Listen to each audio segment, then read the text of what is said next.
يا رب يسألك الخلاص لحالي فأنا ضعيف وهان. بسم اللہ الرحمن الرحیم.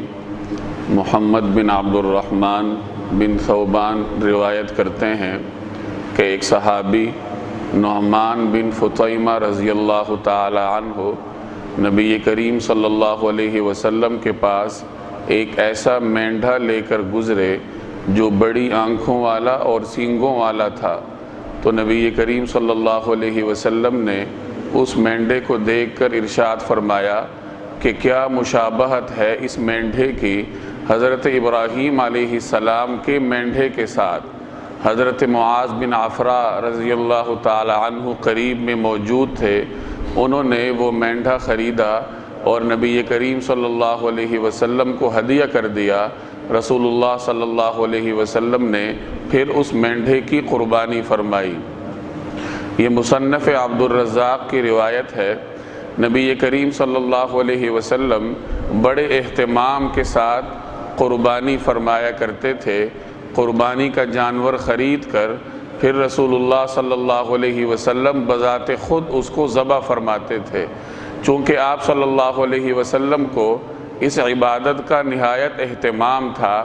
نبی کریم صلی اللہ علیہ وسلم جس جانور کی قربانی فرماتے تھے عام طور پر حدیث میں اس کی جو خصوصیات مذکور ہیں ان میں سے پہلی خصوصیت یہ ہے کہ رسول اللہ صلی اللہ علیہ وسلم کو ایسا دمبا پسند ہوتا تھا جو سینگوں والا ہو، جس کی آنکھیں بڑی بڑی ہوں، اور عام طور پر خصی دمبے کا انتخاب نبی کریم صلی اللہ علیہ وسلم فرمایا کرتے تھے، اور رنگ اس کا سیاہ و سفید ہوتا تھا.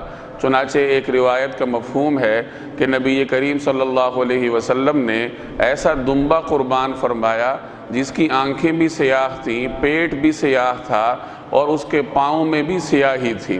یہ جو روایت آج ہم نے پڑھی ہے مصنف عبد الرزاق کی، اس کا خلاصہ یہ ہے کہ رسول اللہ صلی اللہ علیہ وسلم کے پاس ایک صحابی گزرے اور انہوں نے قربانی کے لیے دمبا خریدا تھا، اور اس دمبے کی خصوصیت یہ تھی کہ اس کی آنکھیں بڑی تھیں، سینگ والا تھا. تو نبی کریم صلی اللہ علیہ وسلم نے اس دمبے کو دیکھ کر تعریف فرمائی اور ارشاد فرمایا کہ اس دمبے کی مشابہت حضرت ابراہیم علیہ السلام کے دمبے کے ساتھ ہے جو انہوں نے حضرت اسماعیل علیہ السلام کی جگہ قربان فرمایا تھا. تو اس دمبے کی مشابہت اس کے ساتھ ہے. حضرت معاذ رضی اللہ تعالی عنہ قریب میں موجود تھے.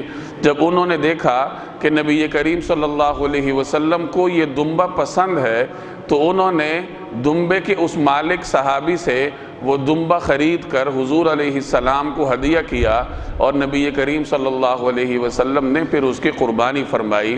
تو خلاصہ یہ ہے کہ نبی کریم صلی اللہ علیہ وسلم کو ان اوصاف کا دمبا پسند تھا. تو ایک مسلمان کو اگر توفیق ہو تو وہ انہی اوصاف کا کوئی دمبا خریدے تاکہ اس کی قربانی کا جانور نبی کریم صلی اللہ علیہ وسلم کی قربانی کے جانور کے ساتھ مشابہت رکھتا ہو. اللہ تبارک و تعالی مجھے اور آپ کو عمل کرنے کی توفیق عطا فرمائے.